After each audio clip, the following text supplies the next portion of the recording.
ठीक है, तब तक मैं आइसो टेस्ट और चारपी टेस्ट लिखवा देता हूँ ना, लिखने का काम निपटा लो तब तक। इम्पैक्ट, हाँ इम्पैक्ट टेस्ट के अंदर इम्पैक्ट टेस्ट की पहली वर्डिंग लिखो इम्पैक्ट टेस्ट की। Impact test becomes essential, impact test become essential, impact test become essential in order to study, impact test become essential in order to study, in order to study the behavior of, in order to study the behavior of material under, impact test becomes essential in order to study the behavior of material under, किसके अंदर भाई? Impact load कब लगता है? जब हम dynamic loading की बात करते हैं। ठीक है, अचानक से फोर्स आ रहा है इसका मतलब डायनामिक है ना, ग्रेजुअली अप्लाइड तो है नहीं। Material behaviour under dynamic loading, और हमारे लिए रियल में हमेशा डायनामिक लोडिंग ही होती है। ठीक है, अंडर डायनामिक लोडिंग।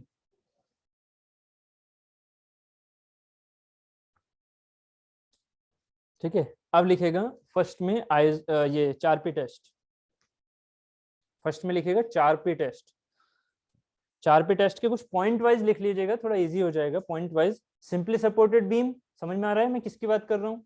जो मैं स्पेसिमेन लगाऊंगा, सीधा सीधा ऐसे लिख लो, है ना। 4P टेस्ट के point, main point 4P test में क्या हो जाएगा? सिंपली सपोर्टेड बीम, स्पेसिमेन की सिंपली सपोर्टेड बीम हो गई। ठीक है,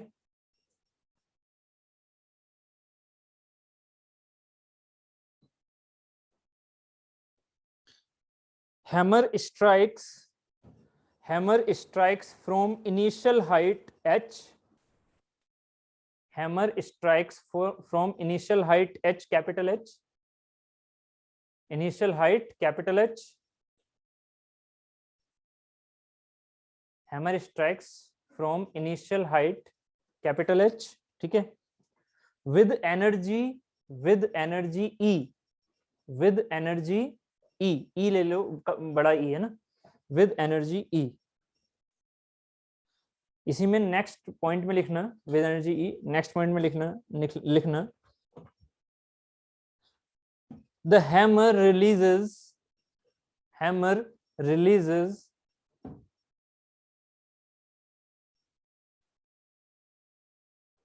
and strike to the specimen, and strike to the specimen loses E1 energy, loses E1, E1 कर देना, E1 energy, loses E1 energy to the specimen, good, to the specimen, and with E minus E1, समझ रहे हो ना, with E minus E1 energy, E minus E1, इसको bracket कर लो चाहे तो, E minus E1 energy, the hammer will go on up to a height small h, the hammer will go on up to a height small h। ठीक है, up to a height small h। ठीक है, बात समझ में आ गई? ये जो फिगर है, इस वाले फिगर को प्लीज बना लो, ये जो फिगर बना हुआ था इस फिगर को बना लो। कहाँ गए हो? थोड़ा सा सिमेट्रिक डायग्राम, मतलब अपने हिसाब से थोड़ा अच्छे से, ऐसे एक ऐसे लेके चलो, ये पिन कनेक्शन हो गया। ठीक है, ऐसे लेके आके बस ये चीज ऐसे ये दिखा दो, हैमर ऐसे करके, हैमर हो गया कितने का? एम मास का। ठीक है, या mgh दिखा दो, mgh क्या है मेरी? E। ठीक है, फिर ऐसे घुमाते हुए, यहाँ कैंटिलीवर दिखाने की जरूरत नहीं है, बस ऐसे दिखा देना है कि स्पेसिमेन, इस तरह से करके कि यहाँ एक स्पेसिमेन है, उसे तोड़ता हुआ मटेरियल यहाँ तक पहुंच रहा है। ठीक है, मटेरियल कह रहा हूँ, ये हैमर यहाँ तक पहुंच रहा है, यहाँ तक पहुंच रहा है, इसको दिखा दो h करके mgh, इसको बोलोगे कितना? E minus E1, capital E minus E1। और यहाँ एक चीज और लिख देना कि ये जो चीज है ना यहाँ पर, ये ठीक है, ये जो चीज है यहाँ पर, इसमें क्या हुआ है? इसमें हुआ जब ये इस पर स्ट्राइक करके ऐसे जा रहा था ना, जब ये स्ट्राइक करके ऊपर जा रहा था, तो यहाँ पर E1 एनर्जी लूज। ठीक है, E1 एनर्जी लूज किस में गई? वो मटेरियल में। ठीक है, अब ये नेक्स्ट लाइन में यही लिखवाना है बस, कि जो इवन एनर्जी लूज हुई वही हमारी as a strain energy store हो गई है किसमें, आपके स्पेसिमेन में। यहाँ पर E माइनस E1 ये सिंपली सपोर्टेड भी है, ये चीजें मत लिखो, ये मैंने पहले लिखवा दी है, ठीक है। बस एक सिंपली एक सिमेट्रिक डायग्राम ऐसे बना लो बस एरो करके, थोड़ा सा याद रहेगा, ठीक है।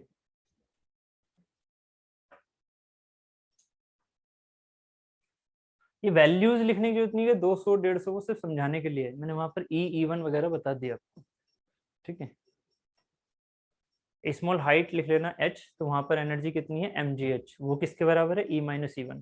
तो ये जो E माइनस E1 है, तो उसमें से E1 कहाँ गया, E1 गया इसमें, तो उसके लिए नेक्स्ट लाइन लिखिएगा, फिगर बना लिया हो तो नेक्स्ट लाइन लिखिएगा, this E1 energy is used to, this E1 energy, this E1 energy is used to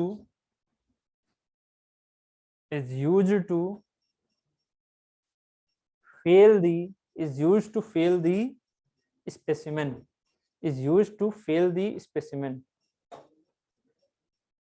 is used to fail the specimen, and this energy, and this energy, this energy is stored in the material in the form of, is stored in the specimen in the form of, in the specimen in the form of toughness, in the form of toughness, है ना। ये word तो आपने लिख ही लिया था ना, strain energy use मतलब stored in the last in the material is known as the toughness, तो स्ट्रेन एनर्जी ही है वो जो टफनेस में बोल रहा हूँ, ठीक है। टफनेस तो हमने पहले भी यहाँ समझ रखा है, ठीक है, आप सबने भी समझ रखा है, लास्ट क्लास में बताया भी था, ठीक है। तो ये क्या था, ये था मेरा 4P टेस्ट। अब लिखिएगा, इसमें एंगल लिख दीजिएगा 45 डिग्री, नोच एंगल इज 45। ये फिगर बना लो, ये वाला, ये कहाँ गया हो,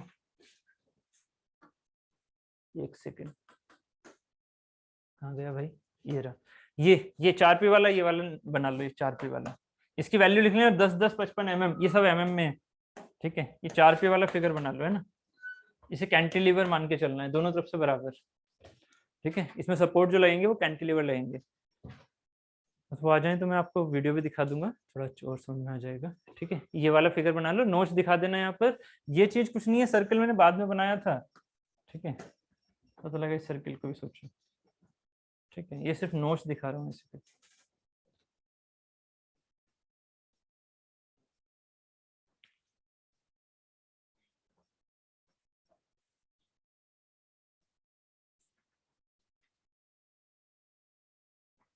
नहीं गड़बड़ हो गया, लेवल सेम रखना होता है, लेवल सेम रखना होता है, गड़बड़ हो गया, सही, बढ़िया।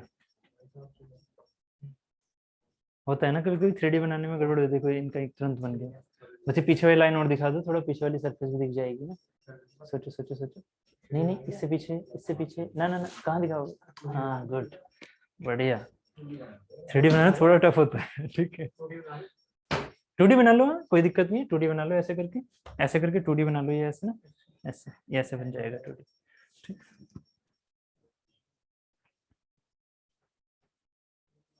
चलो ठीक है, एंगल लिख देना 45 डिग्री, एंगल 45 डिग्री,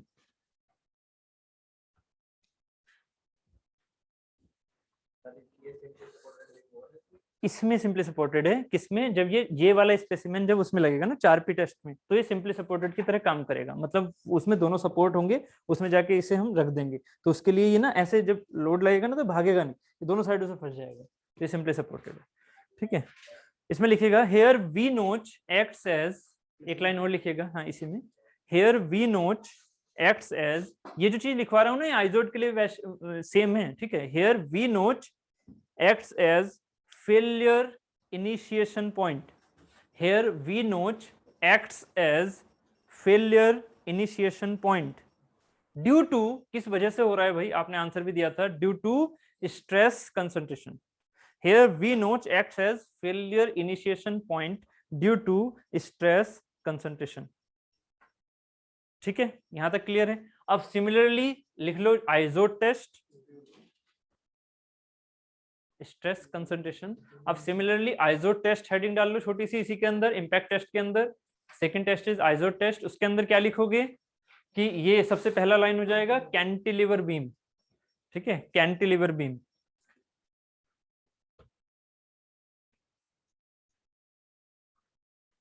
देखो मैं अपनी तरफ से आपको इन डेप्थ पढ़ाने की कोशिश कर रहा हूँ, जबकि आपके यहाँ क्वेश्चन ना सीधे ऐसे आ जाएंगे, कैंटिलीवर बीम आइजो टेस्ट के लिए है, ठीक है, ऐसे ज्यादा उससे टफ नहीं क्वेश्चन आएंगे, ठीक है।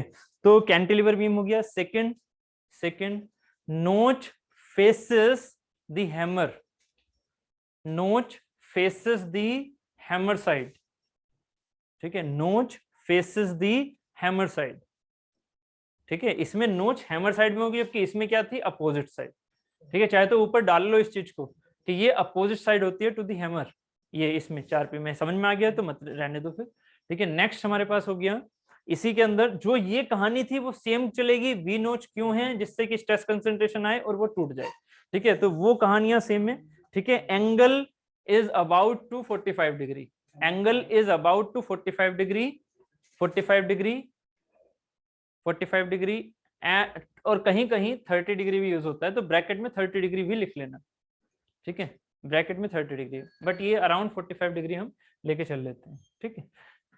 उसके बाद ये वाला फिगर बना देना 75 10 10, मतलब एक साइड थोड़ी बड़ी करके, ठीक है, एक साइड थोड़ी बड़ी करके, ये चीज ना थोड़ी लास्ट में बड़ी करके ऐसे। तो इस साइड को हम पकड़ लेंगे, उस साइड को जो बड़ी साइड है उसे ऐसे रहने दो, और वहां से वो आके हैमर उसे तोड़ देगा, ठीक। नेक्स्ट डीटी में अब हमारे पास 2 टेस्ट हैं अभी, ठीक है। उसके बाद एनडीटी के सिर्फ 2-3 टेस्ट और खत्म, हमारा ये टेस्ट मैकेनिकल टेस्ट खत्म हो जाएगा। उसके बाद हमारा नेक्स्ट चैप्टर स्टार्ट हो जाएगा आयरन कार्बन डायग्राम, ठीक है। मेन पार्ट समझने के बस यही थे, यहाँ तक हो गया। आपको मैं वीडियो दिखाना चाह रहा हूँ, बस एक बार कुलदीप जी आ जाए, मैं वीडियो दिखा दूंगा, बाकी तब तक मैं आगे चलता हूँ। अब लिखेगा bend test, BEND, bend test, ठीक है। ये हमारा इम्पैक्ट टेस्ट नहीं है, this is the bend test.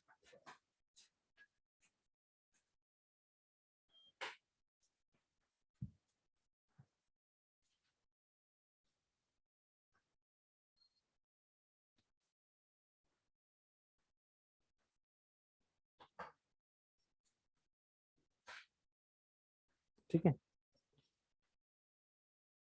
A bend test लिखेगा इसमें, a bend test is used, a band test is used to check out, a band test is used to check the, to check out the, a band test is used to check out the brittleness and ductility of the material, brittleness and ductility of the material, brittleness and ductility of the material.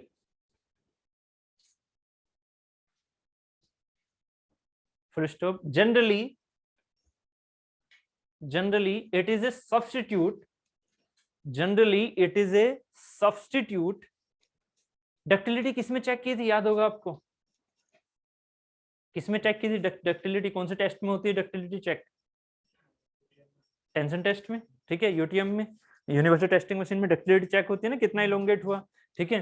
तो ये किसका substitute है, bend test, substitute to the tension test या tensile test, it is the substitute to the tensile test या tension test।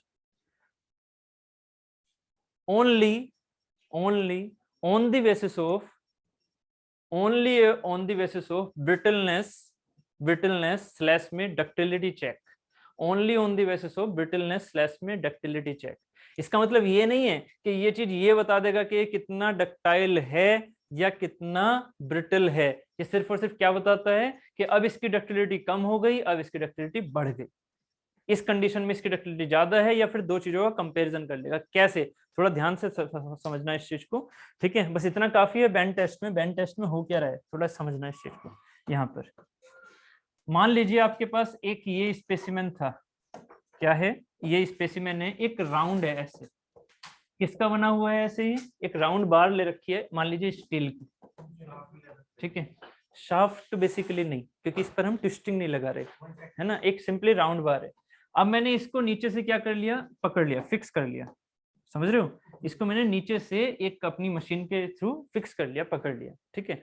यहां पर क्या किया, एक होलो ट्यूब लेके आओ, ऐसे कर, एक होलो ट्यूब, ये है ना होलो ट्यूब है, ऐसे कर, इस होलो ट्यूब को इसके ऊपर रैप कर दो, लेके आ गए, रख दी इसके ऊपर, ले आए, ऐसे ये होलो ट्यूब आ गई। अब इस होलो ट्यूब को पकड़ो और ऐसे घुमाओ, समझ रहे हो, होलो ट्यूब को पकड़ो और ऐसे ऐसे करने की कोशिश करो। अगर ये इजीली बैंड हो गया तो ये क्या है, डक्टाइल ज्यादा है एज कंपेयर टू, ये कभी भी आपको डक्टिलिटी की वैल्यू नहीं बताएगा ये टेस्ट, ये सिर्फ सब्स्टिट्यूट है किसका, कि मटेरियल मेरा ब्रिटल है या डक्टाइल है उसको चेक करने का, ये कभी भी मैग्नीट्यूड नहीं देगा, मैग्नीट्यूड कौन देगा, हमेशा यूटीएम, ठीक है। ये सिर्फ और सिर्फ चेक करेगा कि मटेरियल डक्टाइल है ब्रिटल। आपने उसमें ट्यूब डाल दी, वो ट्यूब डाल के आप क्या कर रहे हो, इसको ऐसे लेके जा रहे हो, अगर ये बैंड हो गया ऐसे, अगर ये इजीली बैंड हो गया बिना टूटे, जितना ज्यादा बैंड होगा उतना ज्यादा डक्टाइल, ठीक है, बिना टूटे जितना ज्यादा बैंड हो गया उतना डक्टाइल, ठीक है। अगर ये ब्रिटल था तो क्या होगा, जैसे ही आप इसे ऐसे ट्यूब डाल के और ऐसे बैंड करना चाहोगे ना, ये तुरंत ही यहाँ पर क्या हो चुका होगा, क्रैक हो चुका होगा, टूट चुका होगा, ठीक है। इसका मतलब ये मटेरियल क्या है, ब्रिटल। थोड़ा समझ में आ रहा है ना मैं क्या कहना चाह रहा हूँ, ठीक है। इसको हम बोलते हैं बेंड टेस्ट, क्लियर है, ठीक है। माइंड में अगर आ गया और जो मैंने आपको लैंग्वेज लिखवा दी उसके हिसाब से समझ में आ जाएगा, अगर फिगर बनाना है तो आप बना सकते हो, बट ये एक तरह से रफली फिगर है जो आपके माइंड में चलेंगे बस, ठीक है, क्लियर है। अच्छा, उसके बाद अब आ जाते हैं हम टॉर्जन टेस्ट पे, टॉर्जन टेस्ट पे, टॉर्जन टेस्ट, देख आपकी मर्जी, अगर माइंड में सेट हो चुका है तो जरूरत नहीं है, बट ये सेट फिर रहना चाहिए ना, अपने हिसाब से बना सकते हो कि एक ट्यूब लेनी है, उसको इसके ऊपर डालना है, फिर इसको ऐसे करना है, अगर ये ट्यूब घूम जाए, मतलब ये जो मटेरियल है वो घूम जाता है तो वो डक्टाइल है, अगर नहीं घूमता टूट जाता है तो ब्रिटल है, ठीक, हाँ वही ना, वो अपने माइंड में अगर बैश आ गया है तो फिर अच्छी बात है, कोई दिक्कत नहीं, ठीक, आगे चलें, ठीक है, चलिए लिखिएगा torsion test, torsion test, torsion test is generally known as the twisting test, torsion test is generally known as the twisting test, to find out, torsion test is generally known as the twisting test to find out shear modulus, shear modulus मतलब g, to find out shear modulus g,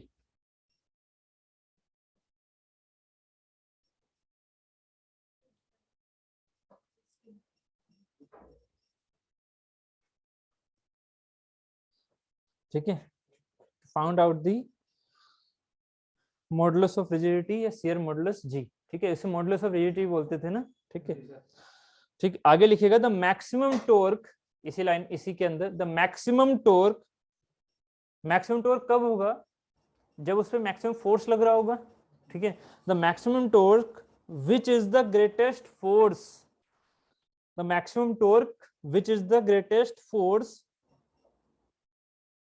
used to twist the object,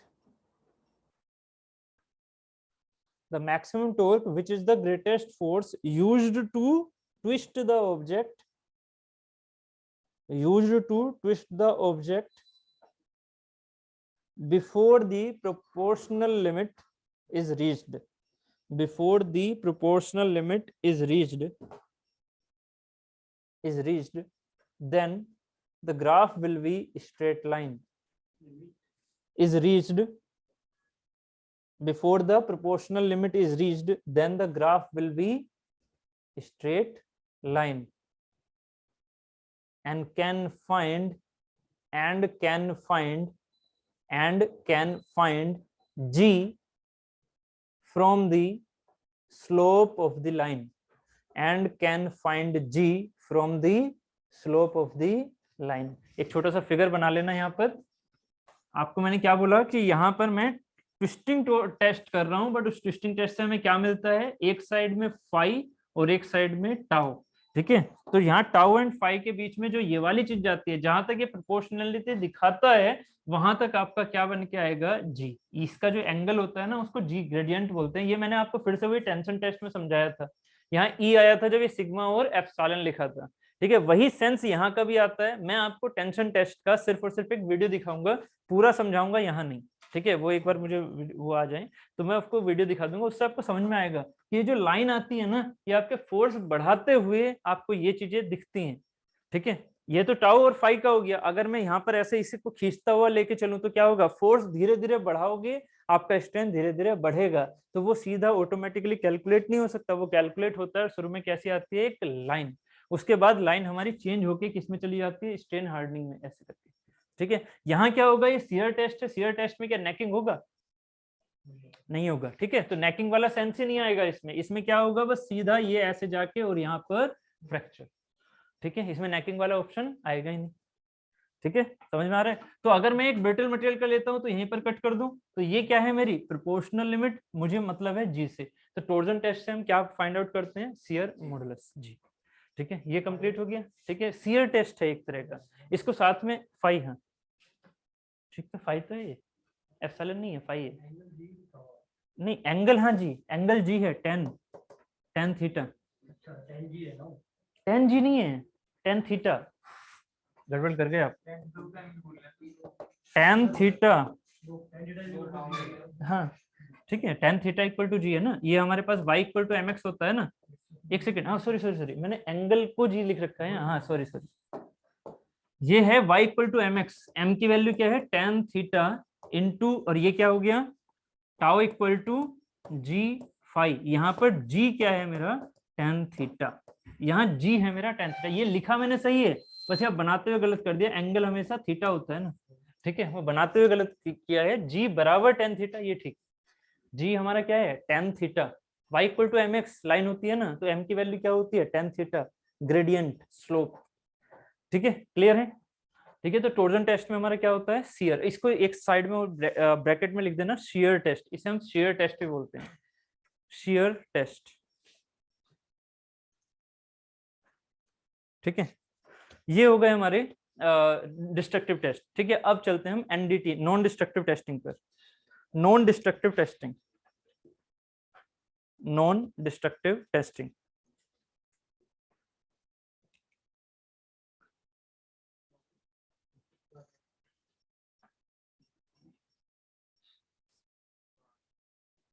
ठीक है, ठीक है, non destructive testing में लिखिएगा,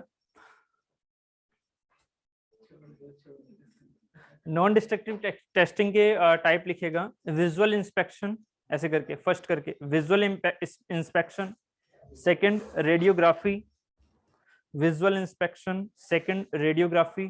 first हो गया visual inspection, second हो गया रेडियोग्राफी, थर्ड हो गया liquid penetration test, liquid penetration test,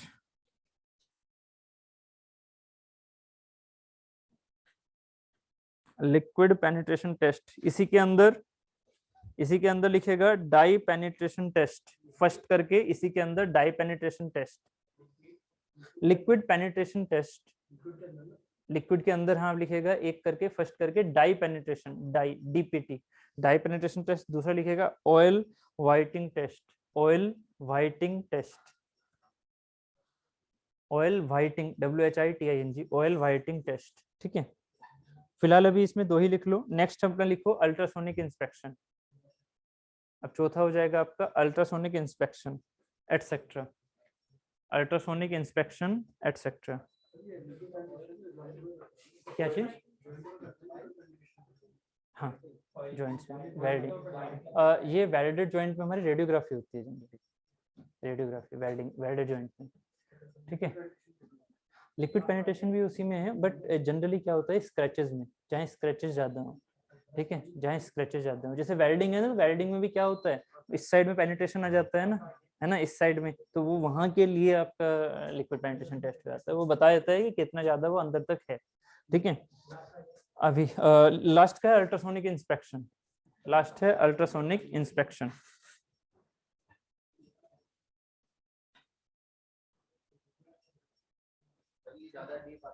नहीं ये ज्यादा डीप नहीं आते हैं, हाँ ये वाले नहीं आते, एनडीटी नहीं आते इतने जितने आपके डीटी आते हैं, बीएच ये आते हैं, जो BHN वगैरह बताए ना वो आते हैं।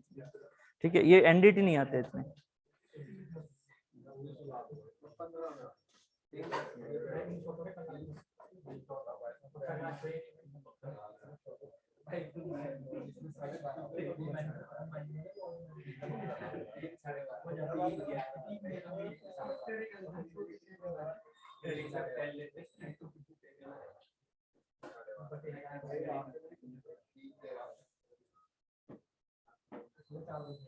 ठीक है, वो फोन नहीं उठा रहे। चलो मैं आपको ज्यादा परेशान नहीं करूंगा, आपके सबके चेहरे मुझे उतरे हुए लग रहे हैं।